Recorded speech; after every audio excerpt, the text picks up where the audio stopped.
প্রতিদিনের মতো ঘুম থেকে উঠে মিয়াচান সংসারের কাজকর্ম শুরু করে নিয়মিত মুদির দোকানে বসত।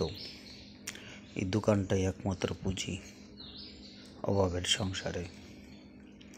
মাছ ধরা ছিল তার নেশা। প্রতিনিয়ত কোথাও না কোথাও সে মাছ ধরতে চলে যেত খাল, বিল, নদী, নালায়। আজকের মতো সে মাছ ধরার জন্য চলে গিয়েছে বিলে। হয়তো সে নিজেও জানতো না আজকে তার জীবনের শেষ পরিণতি। প্রতিনিয়ত যেভাবে মাছ ধরত ঠিক সেভাবেই মাছ ধরার জন্য পানিতে নেমে পড়ে। সাথে কিছু না থাকার কারণে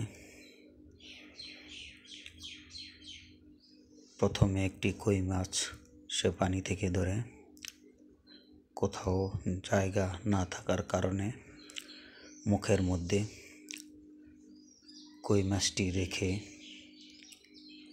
নরসিংদী সদর উপজেলার বালুরশাহী এলাকার বাসিন্দা মিয়াচান, যার বয়স 48, মাছ ধরা শুরু করে।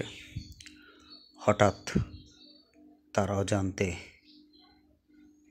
জীবিত কই মাছটি পেটের ভিতর চলে যায়। তার গোংরানির শব্দ শুনে আশেপাশের লোকজন তাকে বাড়িতে নিয়ে যাওয়ার পর হাসপাতালে নিয়ে গেলে সেখানকার চিকিৎসকরা তাকে অন্যত্র স্থানান্তর করার জন্য নির্দেশনা দেয়, কিন্তু প্রতিমধ্যে নেওয়ার পর গলায় আটকে থাকা কই মাছের কারণে শ্বাস নিঃশ্বাস প্রশ্বাস নিতে তার অনেক কষ্ট হয়। পরিবার, পরিজন ও আত্মীয় স্বজনের সামনে ধীরে ধীরে সে মৃত্যুর কুলে ঢলে পড়ে। একটু নির্বুদ্ধিতার কারণে আজকে তার প্রাণ দিতে হলো।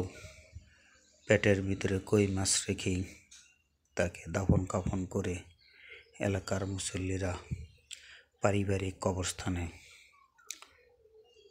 দাফন করা হয়। তার সংসারের হাল কে ধরবে, এই নিয়ে চিন্তিত তার পরিবার। শেখ মোহাম্মদ ইলিয়াস হায়দার, শিবপুর টিভি।